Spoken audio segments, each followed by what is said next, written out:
Bonjour à tous et bienvenue sur boursicoté.com pour cette nouvelle analyse technique Forex et matières premières avec une paire de devises euro-dollar qui est revenu tester cette zone des 1.1890.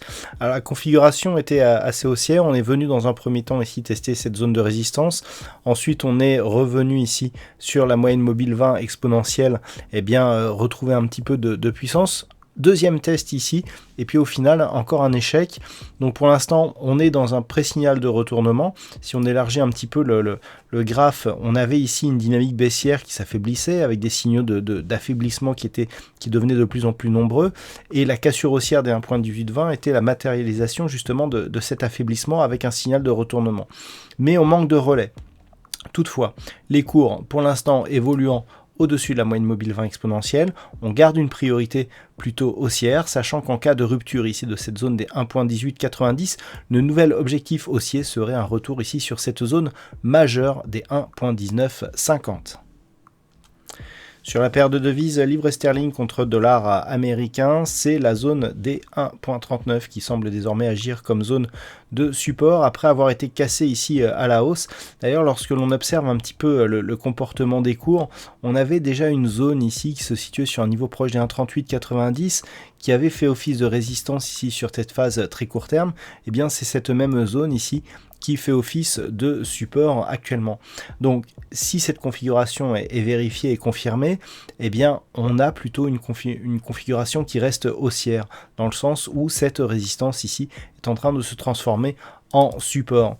Et pour valider donc cette configuration, il faudrait repasser ici au-delà, aller nous marquer un nouveau point haut significatif et tester ici la zone des 1.40. Alors d'un point de vue moyen terme, on est déjà ici sur une phase de retournement. On avait ici sur 1.39 de nombreux tests ici qui conféraient à cette zone horizontale le statut de ligne d'eau d'une possible configuration de retournement.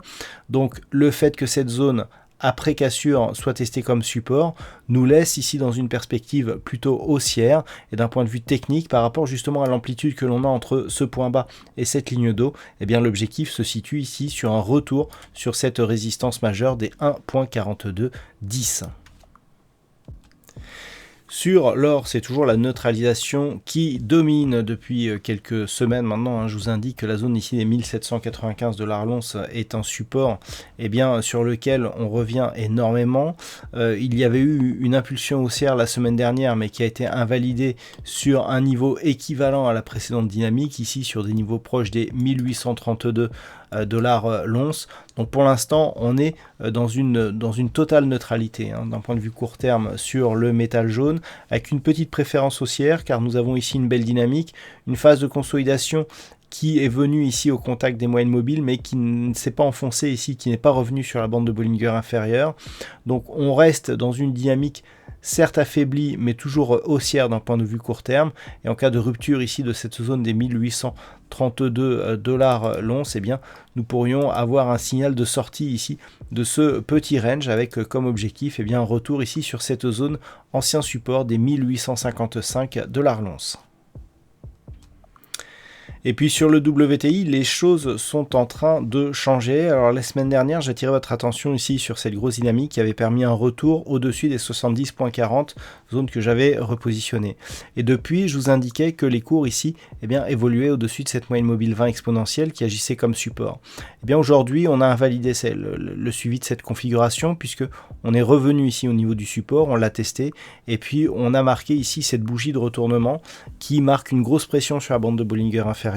Un retour rapide sur la zone des 70.40 qui est donc toujours la zone de support. Donc du point de vue des niveaux horizontaux, on est toujours en tendance haussière puisqu'en fait depuis que l'on a cassé cette zone de support, on est ici, on ne l'a pas refranchi à la baisse alors que c'était précédemment une résistance. Mais le fait d'être venu ici le tester avec ce dynamisme nous indique qu'on pourra avoir un rebond technique suivi d'une cassure de cette zone, auquel cas on pourrait s'attendre à un deuxième retour ici sur la zone des 66,50 $ le baril. D'un point de vue un peu plus moyen terme, on est en train de voir en fait la constitution d'une phase de neutralisation ici après cette forte phase de hausse. Si on accepte un range ici entre 75 et 66,50 $ le baril, avec quelques cassures ou tentatives de franchissement à la baisse ou à la hausse, eh bien on est en train ici de revenir sur la zone médiane d'une zone de range moyen terme qui est en train de se former suite à une forte hausse. Donc attention ici à cette zone des 70,40 et donc à ces deux limites, 66,50 et 75 $ le baril pour le WTI, qui pourrait bien constituer ici une zone d'évolution que nous allons continuer à occuper pendant plusieurs semaines. Voilà donc ce que l'on peut dire sur cette analyse technique Forex et matières premières. Passez une bonne soirée, on se retrouve très bientôt pour d'autres analyses techniques, toujours sur le site boursicoté.com.